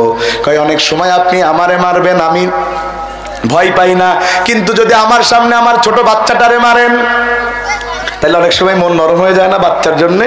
তো বলছে কাছের মানুষটাকে ডাকো। এটা অনেকটা আমাদের দেশের বাংলা সিনেমার মতো, বোঝেননি মনে হয়? আমাদের দেশের বাংলা সিনেমায় হারামি থাকে না, হারামি। আপনারা কি বলেন, হারামি না ভিলেন বলেন? হারামি, ডিপ জল। কথা কয় না? কি জল? দেখবেন ডিপ জল ধরে নিয়েছে শাকিব খানের, আপনাদের ক্রাশ শাকিব খান। ওটা ধরে নিয়ে বলতেছে, এই তোর জায়গা জমি সম্পত্তি সব লিখে দে। শাকিব খান মোটে লিখে দেবে না। কথা কয় না? কথা ঠিক। তখন বলে ওর মান নাই, বোধ ধরে নিয়ে আয়। তখন মার বোধ ধরে নিয়ে বলে ওর মার মেরি ফেলে, এই কর তাই কর। ওর মা তখন বলে খবরদার, আমার জীবন যাবে, তাও তুই জমি লিখে দিবি না। ঘটে। তখন দেখবেন লাস্ট সিনে কেমনে কি করি সে নায়কদের। আবার যেন মনে করেন না আমির হামজা ভাইয়ের মতন আমি আপনাদের ছবি দেখতে বলেছি, তা আবার বললেন না। আমির হামজা ভাই এক বক্তব্য দিয়ে বলো বিপদে আছে, আমি বুঝচ্ছি, ওই ছোটবেলায় দেখে ফেলিলাম তাই এখন বুঝচ্ছি। শুনছেন কথা? আবার যেন ভাই ভুল ব্যাখ্যা করিন না, তাহলে বলে আমার ওয়াজ বন্ধই যাবে না। পরে কি হলো, হাতের এসব খুলে টুলে গেল। পরে হারামি আর নায়কের মধ্যে ওরে মারামারি। শেষমেশ দেখবেন হারামি হেরে যাবে। যেই নায়ক হারামির গুলি করতে যাবে একদম শেষ সিন, তখন পুলিশ এসে বলবে হ্যান্ডস আপ। কথা কয় না যে খবরদার, আইন হাতে তুলে নেওয়া না। আমাদের দেশে সব কাজে পুলিশ লাস্টে আসে, খালি হুজুর ধরতি আগে আসে। রাগ করতেছেন মনে হয় আপনারা? এ রাত গভীর হচ্ছে বলে আমার একটু মাঝে মধ্যে হাসাইতে হবে, নাই তো আপনাদের ঘুম লেগে যাবে। এ আবার ডিজিটাল সিস্টেম, আবার কিছু করার নেই। আবার যেরাম ঠান্ডা পড়ছে, আমি যদি একটু গরম না করি তো আপনার উঠে তো দৌড় মারবেন, আর কাল সকালে বলবেন ওয়াজ ভালো হয়নি। কিন্তু ওয়াজ ভালো হতে গেলে তো কিছু সিস্টেম থাকতে হয়, একটু কম রাত, এত ঠান্ডা, লোক কম, তারপরেও যে আপনারা বসে আছেন, রহমত কার? রহমত কার? বলল আব্দুল্লাহ বিন হুযাইফার একটা কাছের বন্ধু আছে, তাকে সে বড় ভালোবাসে। বলে তাকে খুঁজে আনো। খুব মন দিয়ে শুনেন, যেই দলিলটা আমি দিচ্ছিলাম এবারে সেটা সামনে চলে এসেছে। আব্দুল্লাহ বিন হুযাইফার বন্ধুকে যখন সামনে আনা হয়েছে, বাচ্চা কারজিয়া ডাক দিয়ে বলে, আব্দুল্লাহ তুমি যদি ঈমান না ছেড়ে দাও তোমার বন্ধুরে হত্যা করা হবে। পাশ থেকে বন্ধু ডাক দিয়া বলে, আব্দুল্লাহ আমার মতো হাজার বন্ধু যেতে পারে, কিন্তু আমাদের ঈমান যেতে পারে না। যাচ্ছে মোর সব নিয়ে যাও, ঈমান আমার নিও না। ঈমান ছাড়া ও গো প্রভু মরণ আমায় দিও না, না।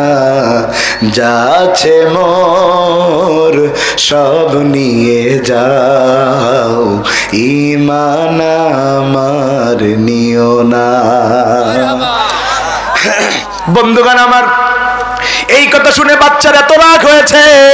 বাচ্চা বলছে, ওই যে টকবক করে তেল ফুটতেছে কড়াইয়ের মধ্যে, ওই টকবক করে ফোটা তেলের মধ্যে আব্দুল্লাহর বন্ধুর পা গোড়ালি পর্যন্ত চুবায়ে দে।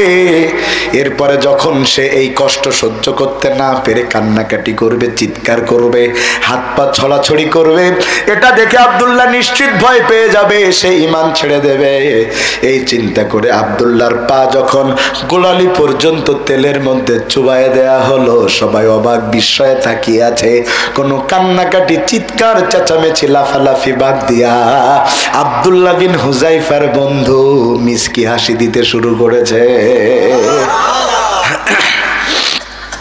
বাচ্চা বলে, ওরে নামা, কি হয়েছে তোমার? তুমি কি মানুষ নাও? তোমার পা তেলের মধ্যে চুবানো হলো, কিন্তু তুমি কোনো নড়াচড়া, কান্নাকাটি করলে না, কি ব্যাপার? তোমার কি পায়ে কোনো যন্ত্রণা অনুভব হয় না?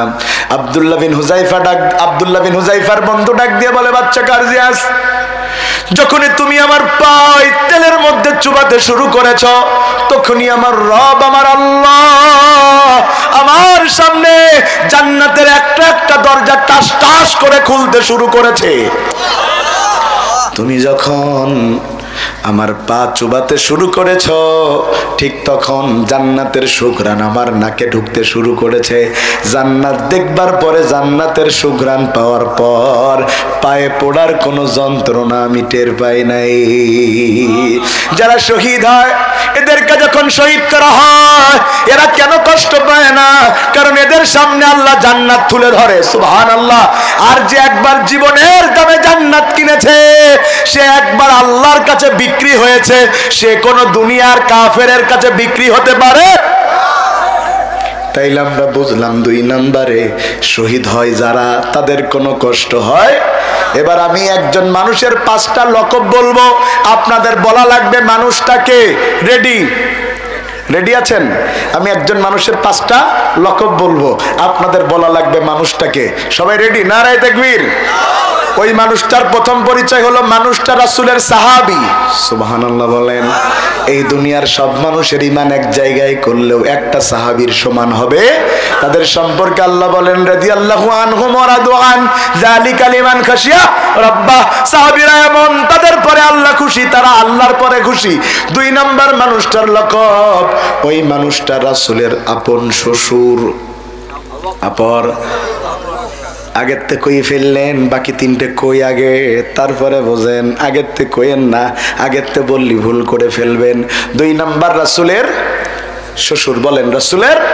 3 নাম্বার, ওই মানুষটা খালি রাসূলের শ্বশুর নয়, এই পৃথিবীতে যাদের শাসনকে সেরা শাসন বলা হয়েছে, খায়রুল কুরুনি কারনিন সুম্মাল্লাযিনা ইয়ালুনহুম, যাদের শাসন সবচাইতে সেরা শাসন, রাসূলের পরে 4 খলিফা, তাদের মধ্যে তিনি একজন।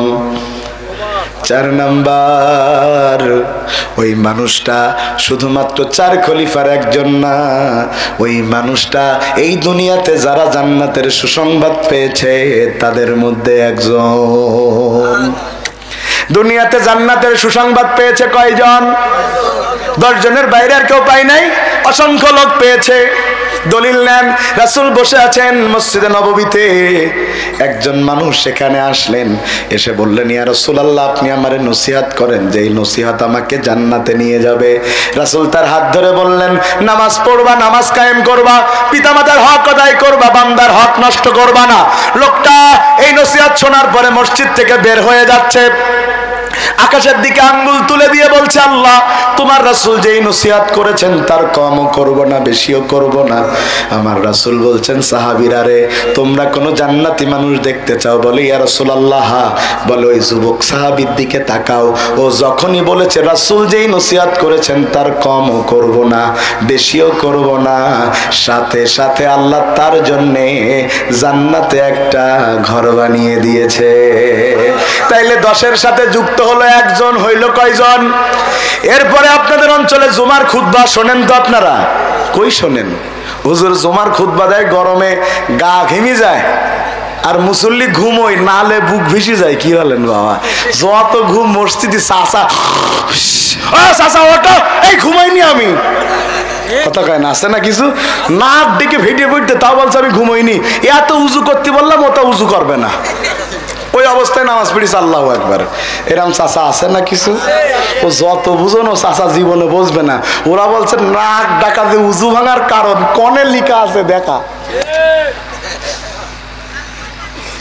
শুনতেছেন ভাই কথা আপনারা? জুমার খুতবায় আমরা কি বলি? ইন্নাল ফাতিমাতা সাইয়্যিদাতা নিসাই আহলিল জান্নাহ। ফাতেমা খালি জান্নাতে যাবে তাই না, জান্নাতে যত রমণী যাবে সবার সর্দারিনী হয়ে ঢুকবে। আবু বকর, ওমর, উসমান, আলী, সাদ, সাঈদ, তালহা, জুবায়ের, আবু উবাইদা, এর মধ্যে কি ফাতিমা নাম আছে? নাই। তাইলে আরেকজন বেড়ে গেল 12 জন। এরপরে দেখেন আমরা কি বলি? ইন্নাল হাসান ওয়াল হুসাইন সাইয়্যিদা শাবাবি আহলিল জান্নাহ। হাসান আর হুসাইন খালি জান্নাতে যাবে তাই না, জান্নাতে যত যুবক যাবে তাদের সর্দার হয়ে যাবে। বলেন, জান্নাতে কোনো বুড়ো মানুষ যাবে? তাহলে আমার আর হুজুরির কি হবে? সবাই যুবক হবে। তার মানে হাদিসের ব্যাখ্যা কি এরকম, তাহকিক কি এমন যে যত মানুষ বুড়ো হোক, ছোড়া হোক, যুবক হয়ে ঢুকবে, তাদের সর্দার হয়ে হাসান হুসাইন ঢুকবে? হাদিসের ব্যাখ্যা এটা নয়, বরং হাদিসের ব্যাখ্যা যারা যুবক অবস্থায় ঈমান নিয়ে মারা যাবে তাদের সর্দার হয়ে হাসান আর হুসাইন জান্নাতে ঢুকবে। তার মানে আমরা বুঝলাম এই 10 জনের বাইরেও আরো অনেকে দুনিয়াতে জান্নাতের সুসংবাদ। সুবহানাল্লাহ কয় না কা? তাইলে 10 জন হলো কেমনে, সেটাও তো একটু বলে দেওয়া দরকার। আল্লাহ রাসূল একবার বক্তব্য দিচ্ছেন মসজিদে নববীতে, শুনছে সাহাবীরা, ওরে আমার মতো বক্তা না, আপনাদের মতো শ্রোতা না, আমাদের শ্রোতারা তো বিড়ি খাইতে খাইতে এসে ওই রাস্তায় বিড়ি পা দিয়ে ডইলে ঢুকেছে। কথা কয় না কা? আছে না?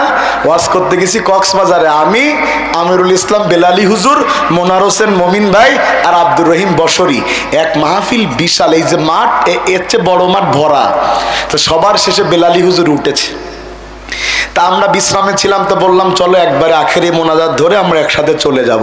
যখন ঢুকছি ওই রকম দূরে একজন মোনাজাতের ওখানে দাঁড়িয়ে, হুজুর যখন বলেছে মোনাজাত করব তখন সিগারেটটা ধরাইছে, এখনো চিন্তা করতেছে মোনাজাত করবো না বিড়ি খাবো। আমরা পাশ দিয়ে যাচ্ছি, আমি জিন্নার বললাম দাঁড়া তো, লোকটা কি করে দেখি। আয় হায়, ও কিছুক্ষণ চিন্তা টিন্তা করে বিড়ি শুদ্ধ মোনাজাত ধরে, বিড়ি শুদ্ধ। পাশে গিয়ে আমি বললাম, ভাই আপনি বিড়িটা ফেলে মোনাজাত ধরলেই তো না? বলছে 22 টাকা দাম, ও মোনাজাত হইতে ফেল দেবান, তারপর আবার মাপসাই নেবানি। আল্লাহ পড়তেছে পড়তেছে। এমন মুসল্লিও আছে, ওরে আমার রাসূলের সাহাবী যারা শ্রোতা, তারা তো এই দুনিয়ার সোনার মানুষ। ওই সময় মদিনায় দুর্ভিক্ষ, এই দুর্ভিক্ষ চলছে, রাসূল বক্তব্য দিচ্ছেন। রাসূলের বক্তব্যের মতো কার বক্তব্য হবে? রাসূলেরটা তো বাদ দিলাম, তারটা আমরা শুনি নাই, আমরা তো সাইদি সাহেবের বক্তব্য শুনেছি। আজকে তার কত নকল, এদেশে কত বক্তা, এদেশের সব বক্তা এক জায়গায় করলেও আল্লামা সাইদির 1 মিনিটের বক্তব্যের সমান হবে না। যতগুলো কথা বলেছেন আল্লাহ ম্যাক্সিমাম কথা সত্য করে দিয়েছে। মিলিয়ে দেখবেন, খালি অনলাইনে আসবে মিলবেন, যা যা বলেছে সবগুলো সত্য হয়। আল্লাহর ওলি খুঁজে পাও না, আল্লাহর ওলি খুঁজে পাও না। বন্ধুগণ আমার, রাসূল বক্তব্য দিচ্ছেন, সাহাবীরা শুনছে। সেই সময় মদিনায় দুর্ভিক্ষ, খাবারের অভাব। কারা যেন বলতে বলতে যায় যে খাবার এসেছে, ত্রাণ এসেছে, নিতে চাইলে চলে আসো। অধিকাংশ লোক মনে করলো বক্তব্য তো আবার শোনা যাবে, ত্রাণ নিয়ে আসি। সবাই ত্রাণ আনতে গেল, কিন্তু 10 জন সাহাবী তারা বলল ত্রাণের চাইতে রাসূলের বক্তব্য আমাদের কাছে বেশি মর্যাদার। যেই 10 জন বক্তব্য রেখে ত্রাণ আনতে যায়নি, আমার আল্লাহ সেই 10 জনকে একসাথে জান্নাতের সুসংবাদ দিয়েছে। তাইলে লকব বলেছি কয়টা? 4টা বলে ফেলেছি। রাসূলের সাহাবী, রাসূলের শ্বশুর, 4 খলিফার একজন, আশারায়ে মুবাশশারার একজন, 5 নাম্বার তার একটা লকব আছে। আমার আল্লাহ তাকে একটা উপাধি দিয়েছে, সেই উপাধি হচ্ছে আল ফারুক। কে? সবাই বলেন কে? হযরত ওমর। এবার আপনারা আমার কথা বুঝে থাকলে বলেন, হযরত ওমর নিশ্চিত জান্নাতে যাবে, এ ব্যাপারে কোনো সন্দেহ? জোরে বলেন, কোনো সন্দেহ? তিনি খালি জান্নাতে যাবেন তাই না, রাসূল তার সম্পর্কে বলেন, লাউ কানা নাবিয়্যাম মিন বাদি লাকানা ওমর। যদি আমার পরে কেউ নবী হতো, ওমর হতো। তাইলে আমরা নিশ্চিত হলাম এই মানুষটা জান্নাতে। সেই মানুষটা প্রতিদিন দোয়া করতেন, আল্লাহুম্মা রযুকনি শাহাদাতান ফি সাবিলিক ওয়াজআল মাউতি ফি বালাদি রাসূলিক। ও আল্লাহ, তুমি আমাকে শহীদের মরণ দাও, রাসূলের শহরে মরণ দাও, রাসূলের পাশে দাফন হবার তৌফিক দান করে দাও। আমার আল্লাহ ভালো করে বুঝেন, যেই মানুষটার জান্নাত নিশ্চিত তিনি শাহাদাতের মরণ চেয়েছেন, তার মানে শাহাদাতের মরণের আলাদা একটা মর্যাদা আছে। আল্লাহ তাআলা তার দোয়া কবুল করলেন। কেমনে করলেন শোনাবো ভাই একটু। তিনি ফজরের সালাত মসজিদে গিয়েছেন, তখন তিনি খলিফা। পড়তে গিয়েছেন না পড়াতে গিয়েছেন? বুঝে বলেন না, বলেন পড়াতে। কারণ ইসলামে যিনি সমাজের নেতা তিনি মসজিদের নেতা। আর আমাদের নেতাদের পেটে বোম মারলেও আলিফ বেরোয় না, আবার ভোটের সময় এক আসরের নামাজ 4 মসজিদ পড়ে। কথা কয় না কা? আচ্ছা আচ্ছা আচ্ছা আচ্ছা, বেনামাজি কোন ব্যক্তি মুসলমানদের নেতা হতে পারে না। যে কোরআন পড়তে পারে না সে মুসলমানদের নেতা হতে পারে না। যে তোমার জানাজায় যে কথা বলতে গিয়ে উল্টে পড়ে, সে তোমার নেতা হতে পারে না। কথা বলছেন না কেন? শোনেন, সমাজের নেতা যদি মসজিদের ইমাম হতো লাভ কি? দেশের মানুষ, সমাজের মানুষ চোর নেতা মেনে নেয়, কিন্তু চোর ইমাম জীবনেও মানে না। তো সমাজের নেতা যদি ইমাম হইতো, এরা আজ যাই হোক চুরি করতে পারতো না, দুর্নীতি দমন কমিশনের কোনো প্রয়োজন বাংলাদেশে আর হতো না। কথা বলছেন না কেন? আর এ দেশে যদি ইসলামের আলো কোরআনের অনুযায়ী চুরির বিধান হাত কেটে দেওয়া যেত, আমাদের দেশে যেই পরিমাণ চুরি করিয়েছে 16 বছরে, এদের হাত পা কাটতে কাটতে সব কেটে দিলেও গুনাহ মাফ হইতো না। কথা কয় না কা? কথা ঠিক। বাবারে বাবা, 670টা বাড়ি করিছে বিদেশে, 670টা বাড়ি করিছে। আয় হায়, শুধু কি তাই? এক মন্ত্রীর বাড়ি যে 18 কোটি টাকা নগদ কিভাবে আসলো? বলছে টিউশনি কই জমাইছি, টিউশনি। বন্ধুগণ আমার, খুব মন দিয়া বোঝেন, হযরত ওমর নামাজে গিয়েছে, ইমামতির জায়গায় দাঁড়িয়েছে। যারা পিছনে মুসল্লি, এদের মধ্যে একজন মুসল্লি সেজে এসেছে, কিন্তু সে মুসল্লি নয়। তার মুখে দাড়ি আছে, তার মাথায় পাগড়ি আছে, গায়ে পাঞ্জাবি আছে, কিন্তু সে মূলত খুনি। তার মানে টুপি দাড়িওয়ালা হলেই আল্লাহওয়ালা হয় না। কিছু টুপি দাড়িওয়ালা ইবলিসের ভাইরা ভাই। গত জীবন ধরে খালি ইসলামের বিরুদ্ধে, বাতিলের পক্ষে দালালি করেছে এমন আলেম বাংলাদেশে আছে না নাই? শেষ পর্যন্ত ওই স্বৈরাচার নেত্রীকে বলেছে আপনি জান্নাতি, তোমার বাপের বাড়ি জান্নাত, পাল্লি ঢুকাই দিবা। আহারে কত সোজা। যারা দালালের, যারা বাতিলের দালালি করে হালুয়া রুটি খায়, এই জমিনে তারা কুত্তার চাইতে খারাপ। তবে শোনেন, এটা মূলত মুসল্লির দোষ না, মুসল্লি তো ভালো হয়। এই যে 3 মাস আগে সরকার পতনের পরে আমি আমার এলাকায় একটা মাহফিল দিলাম আমির হামজা ভাইকে নিয়ে। আমির হামজা ভাইয়ের মাহফিলে তো লোক অনেক হয়, লাখখানিক লোক হলো। দুঃখজনক হলেও সত্য, সেই মাহফিলে প্যান্ডেলের পিছন থেকে আমার মোটরসাইকেল চুরি হয়ে গেল। তো পরের দিন আমার এলাকার ডাক নাম হলো সোহাগ। পরের দিন আমি বাজারে যাচ্ছি হেঁটে, মোটরসাইকেল। আমার এক গ্রাম্য সম্পর্কে দাদা আমার মুসল্লি বলছে, এই সোহাগ এদিকে আয়। ভাই গ্রামের লোক তার হুজুর খেজুর অত মানে না। গেলাম, বলছে সারা বছর ওয়াজ করি সব চোর বানাইছাও। বোঝেননি মনে হয়।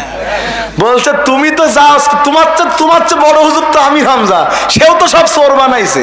বলছে ফাইলতে কথা বললো না দিন দাদা, কি হয়েছে? বলছে তুমি কিরাম ওয়াজ করো আর আমির হামজা করে যে হুজুরির সাইকেল চুরি হয়ে গে, সব চোরের গোষ্ঠী চোর হয়েছে ওয়াজ শুনতে। আমি বললাম দাদা এরকম বলে না, আসলে মুসল্লিরা চোর হয় না, বরং চোরেরা চুরি করার জন্য মুসল্লি সাজে। যে খুন করতে গিয়েছে ও তো খুনি, ও তো মূলত মুসল্লি নয়, ও তো মুসল্লির বেশ ধরেছে। দেবো শেষ করে দেবো ভাই, আজ বলবো যে ঠান্ডা পড়ছে আমারও তো মন চাচ্ছে দড়ি মারি শেষ করে দিই। তাহলে 12টা বেজে গেছে, আজকে শেষ করি ইনশাল্লাহ। আগামী 21 তারিখ আন্দোলিয়াতে আসবো ইনশাল্লাহ। আন্দোলিয়া চিনেন তো আপনারা? ওখানে যাবেন, ওদের একটু বলেছি যেন আমাকে নিশ্চিতভাবে একটু 10টার আগে তুলে দেয়, যাতে একটু বেশিক্ষণ কথা বলা যায় ইনশাল্লাহ। আজকে যেই কথাগুলো বলেছে এই কথাগুলোর উপর তো আমল করা যাবে ইনশাআল্লাহ। এই দুটো কথার উপরে আমল করলেই হেদায়েতের জন্য যথেষ্ট হয়ে যাবে ইনশাআল্লাহ। আল্লাহ আমাদেরকে তৌফিক দান করুন। আজকের এই সুন্দর আয়োজন কমলাপুর মোড় মসজিদ কর্তৃক হাফেজিয়া মাদ্রাসা এবং এতিমখানার উদ্যোগে ৪র্থতম বার্ষিক তাফসীরুল কোরআন মাহফিল, যারা দাওয়াত দিয়ে আনলেন, কথা বলার সুযোগ করে দিলেন, তাদের জন্য আল্লাহ তাআলার পক্ষ থেকে শুকরিয়া আদায় করছি, রবের শুকরিয়া আদায় করছি। আপনারা এতটা সময় বসে শীতের মধ্যে পিনপতন নীরবতায় রাত 12টা পর্যন্ত কোরআনের কথা শুনলেন, এই জন্য আপনাদেরকে ধন্যবাদ জানাচ্ছি।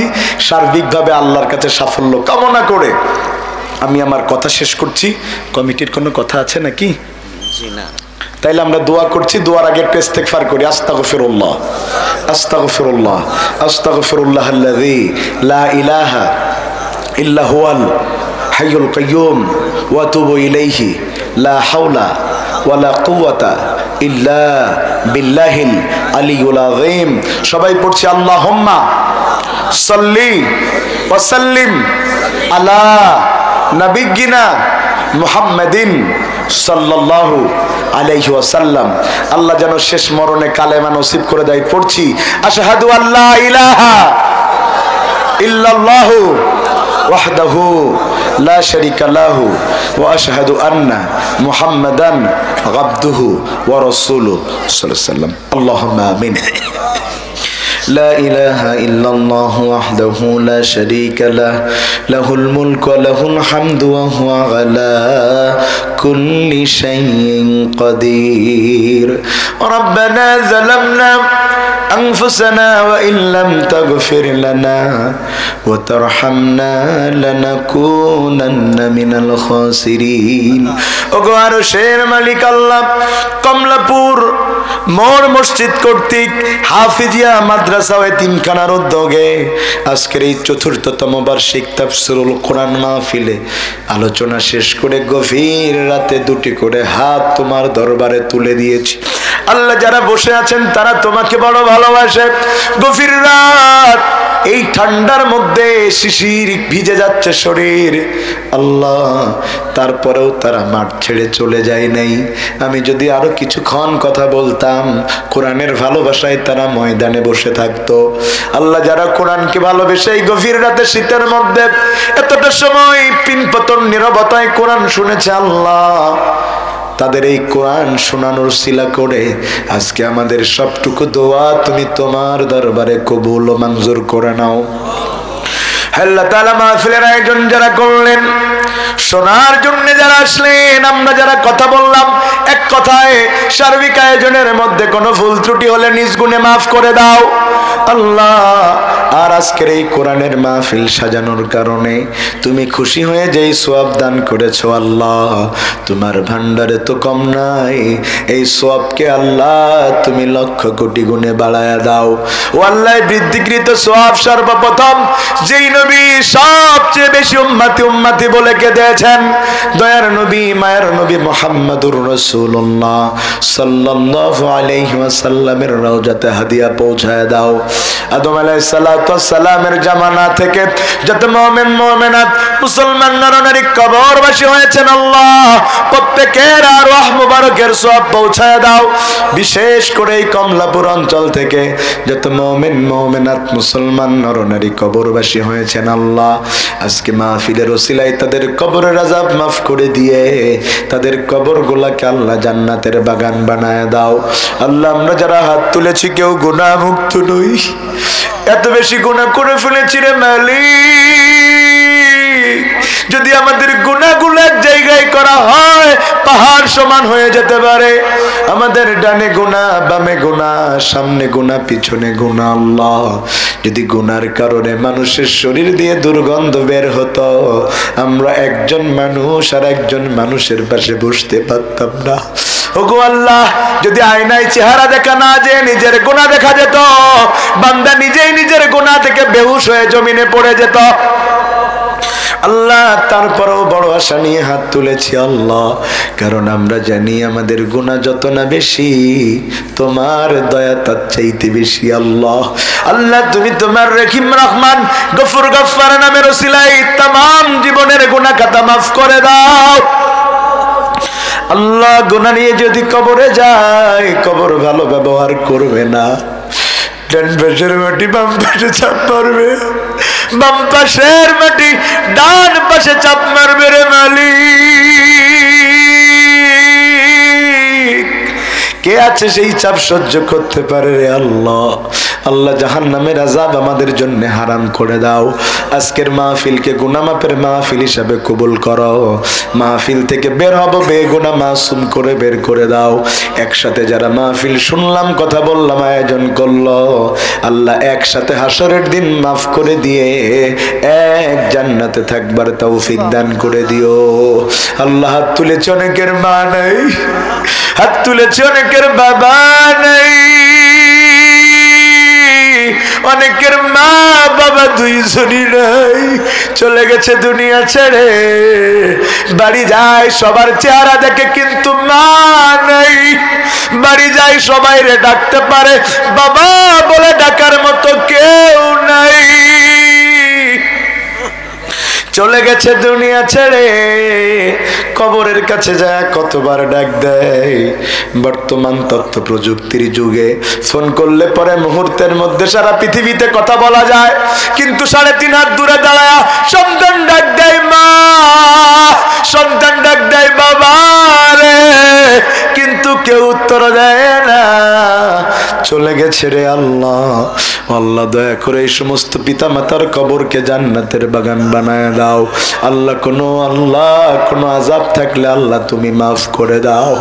রব্বির হামহুমা কামা রব্বায়ানি সগীরা। ও আল্লাহ, আমাদের যাদের পিতা মাতা বেঁচে আছে আল্লাহ সম্পদ তুলে নিও না, আমাদের পিতা মাতার হায়াত বাড়ায় দাও আল্লাহ। যারা অসুস্থ আছে শেফায়ে কামেলা দান করো আল্লাহ তাআলা। যারা ঋণগ্রস্ত আছে ঋণ মুক্ত হবার তৌফিক দান করো। সংসারে শান্তি নাই আল্লাহ, সংসারে শান্তি দাও। ওগো আল্লাহ, পিতামাতাকে দেখে না যেই সন্তানেরা, তাদের পিতামাতার খেদমত করার তৌফিক দান করে দাও। ওগো আল্লাহ, আজকের মাহফিলের lighting, miking, pandal, sound servicing, সার্বিক আয়োজনকে কবুল করো। ও মালিক, যত মা বোন এসেছেন আয়েশা খাদিজা রাদিয়াল্লাহু তাআলা আনহুমার মতো দিনের সৈনিক বানাও আল্লাহ আজকের মাহফিলের প্রধান অতিথি অধ্যাপক মতিয়ার রহমান সাহেবকে কবুল করো, হায়াত বাড়ায় দাও, জাতির খেদমতগার হিসেবে আল্লাহ কবুল করো। আল্লাহ আমার আগে কথা বললেন মুকরমুল হক ভাই, আল্লাহ তার ইলমে আমলে বারাকা দান করো। আল্লাহ কথা বললেন ইব্রাহিম খলিল সাহেব, তাকে কবুল করো। আজকের মাহফিলের সভাপতি আল্লাহ হযরত মাওলানা আব্দুল লতিফ সাহেবের হায়াত বাড়ায় দাও, তার পরিবারের পরে রহম করো। আল্লাহ বিশেষ অতিথি হিসাবে কথা বলেছেন মাওলানা মাগরিব হুসাইন, মিজানুর রহমান, অমিদুল ইসলাম, প্রত্যেককে আল্লাহ কবুল করো। আল্লাহ পরিচালনায় মাওলানা সুলাইমান হুসাইন সাহেবকে কবুল করো। আল্লাহ যেই বাড়িতে থাকলাম খাইলাম বড় সেবা দিয়েছে আল্লাহ, ওই বাড়ির উপরে তুমি রহম করো। আলেমদের ভালোবাসার কারণে তাদের প্রতি তোমার বরকত বাড়ায় দাও। আল্লাহ এই বাজারের প্রত্যেক ব্যবসায়ীকে কবুল করো। এই মাহফিলকে কিয়ামত পর্যন্ত জারি করে দাও। যেই ছোট ভাইয়ের ডাকে এই আজকের মাহফিলে আসলাম, আমার প্রিয় ভাইটাকে আল্লাহ তুমি দ্বীনের রাহবার হিসাবে কবুল করো। সর্বশেষ দোয়া করি আল্লাহ, জানি না কার কাফনের কাপড় বাজারে এসেছে, জানি না কে আগে আমাদের মধ্যে দুনিয়া থেকে বিদায় নিবে, কে কার কাঁধে চড়ে কবর দেশে যাবে, কার নাম কাল সকালে মসজিদের মাইক থেকে মৃত বলে ঘোষণা হবে। আল্লাহ প্রকৃত ইমানদার নামাজি না হওয়া পর্যন্ত তুমি আমাদের দেহখানাকে কাফনের কাপড়ে মুড়িয়ে দিও না। আল্লাহ তোমার প্রিয় বান্দা রাসূলের প্রিয় উম্মত না হওয়া পর্যন্ত মৃত্যুর ডাক দিও না। মরতেই হবে যখন শহীদি মরণ দিও আমাকে, রোগে শোগে মরণ দিও না আমায়, বিপদে মুসিবতে নিও না আমায়। এমন মৃত্যু তুমি দিও আমাকে, মরিলেও যেন আল্লাহ পাই তোমাকে। আল্লাহ মৃত্যুর সময় সাথে থেকো, আর সবার জবান দিয়ে জারি করে দিয়ে ইমানের কালিমা লা ইলাহা ইল্লাল্লাহু মুহাম্মাদুর রাসূলুল্লাহ সাল্লাল্লাহু আলাইহি ওয়াসাল্লাম। আসসালামু আলাইকুম ওয়া রাহমাতুল্লাহি ওয়া বারাকাতুহু।